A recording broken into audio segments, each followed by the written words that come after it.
Online shopping journeys have significantly evolved in the last few years, especially when it comes to social platforms like Pinterest and TikTok. And one of the biggest evolutions has been social commerce. So really discovery getting so close to actual moment of purchase. So we want to talk about that. I have this awesome, very, very good looking and very, very smart panel right here. Oh, thank you. Thank you. I'm going to go from G. G's our Chief Operating Officer for GroupM North America. Stephanie Stopoulos. Stephanie is VP of Media at Target and here to talk about that Target feeling. And we have Carrie Sweeney. Carrie is VP of Retail at Pinterest. All right, so let's get started with you, Carrie. Yeah. This evolution of the pinner's journey that is happening. Yeah. And I'm saying pinner, but it really could be anybody on social media and how the entire funnel is getting really short and truncated to sometimes less than a minute. Tell us about that. Yeah. Well, your intro could have been written about Pinterest. We talk constantly about the inspiration to action journey, and we've really developed in the last year or so a lot of different functionality because of those signals we're seeing from our shoppers and our pinners, where they want to meander and see that inspiration and kind of have that joy of window shopping or shopping a bazaar brought to life. But then they'll turn on a dime and they'll be ready to flip into purchase mode. And so we've made every surface a lot easier to shop because they want it. They want that instant gratification. So I think that's exactly it at the core, is that you have to shorten that journey and just make everything incredibly shoppable and frictionless for the consumer, especially Gen Z, which is increasingly the largest part of our audience. So it's all about keeping that joy, but letting them buy exactly when they want to and passing them off to a wonderful retail partner like Target and letting Target convert them on their site. We very much view ourselves as the conduit to prime the pinner and give them good ideas and send them off to the right partner. We're very happy to handle your sale and the returns and all of the things that come with it. Exactly. That's your job. We don't do fulfillment. We don't do that. Yeah, exactly. So, G, let me come to you with that same question, but from a marketer, media perspective. When you look at the range of clients we have at GroupM, how are you thinking about the journey, especially when it comes to sort of the integration of brand and performance media? Because here we just talked about that. Right.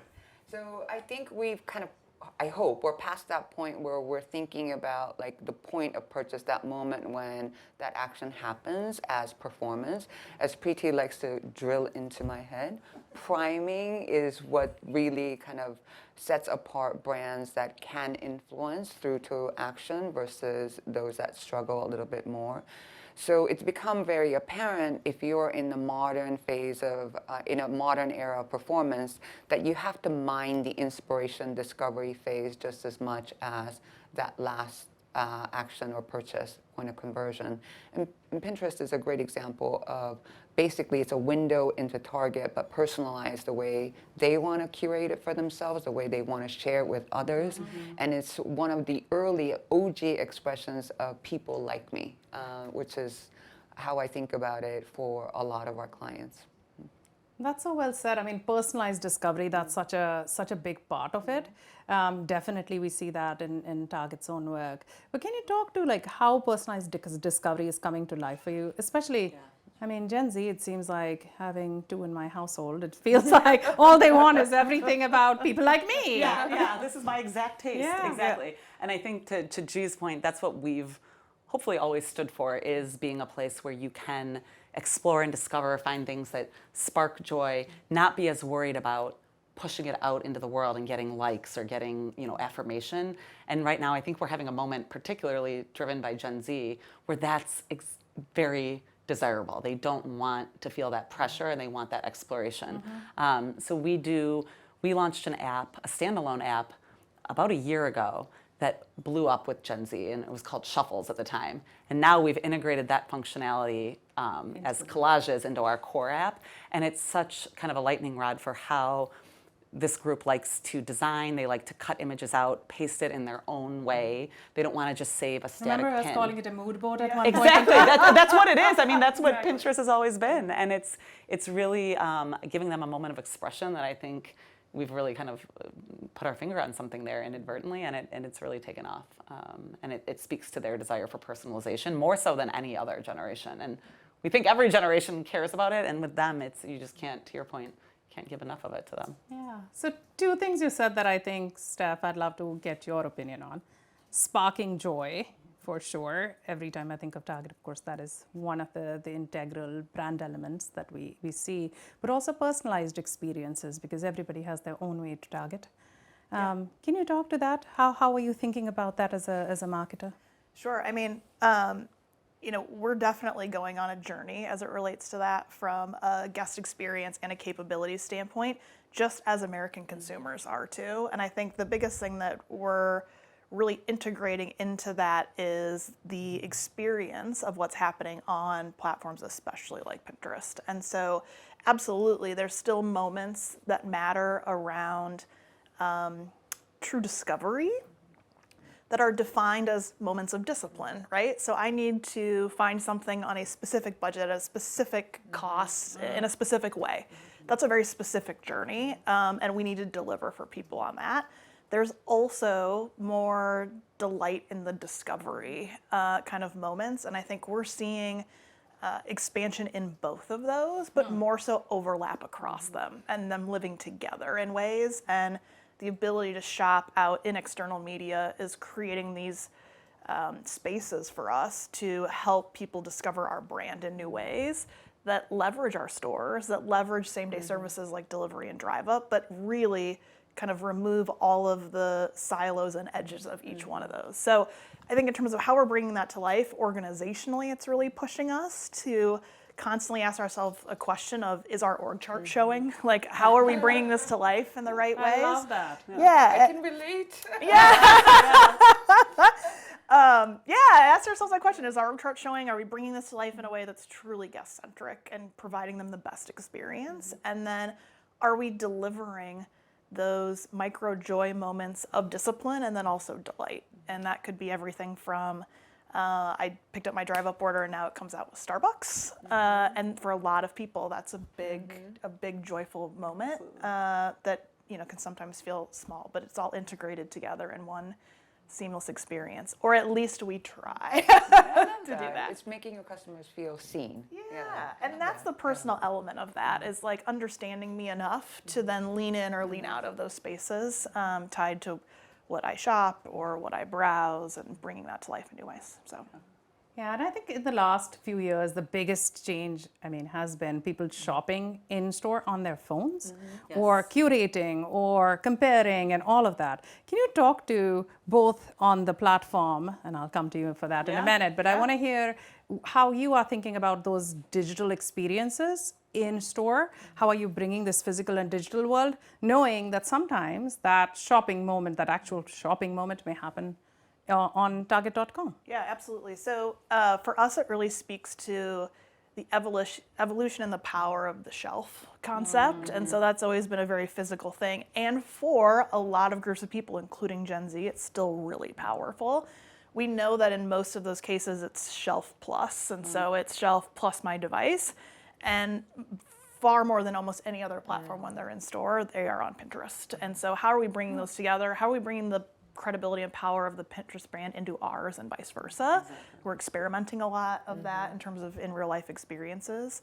And then in terms of a digital point of view, really leaning into things like Gen AI and other tools now as co-pilots so that we can curate a shelf like never before, and in many ways kind of move away from that container and be able to define that tied to you, the signals that we know about you, and curate it in a whole different way. And partners like Pinterest, in addition to our own first-party signals, are a big feeder of that for us. So, love that. Can you share a little bit about what you are working together on, absolutely. without giving away all your spicy sauces? Yeah. Well, I think Steph nailed it. I think we've had such a long-standing partnership because we serve the same audience. Their guest is our pinner. There's incredible overlap.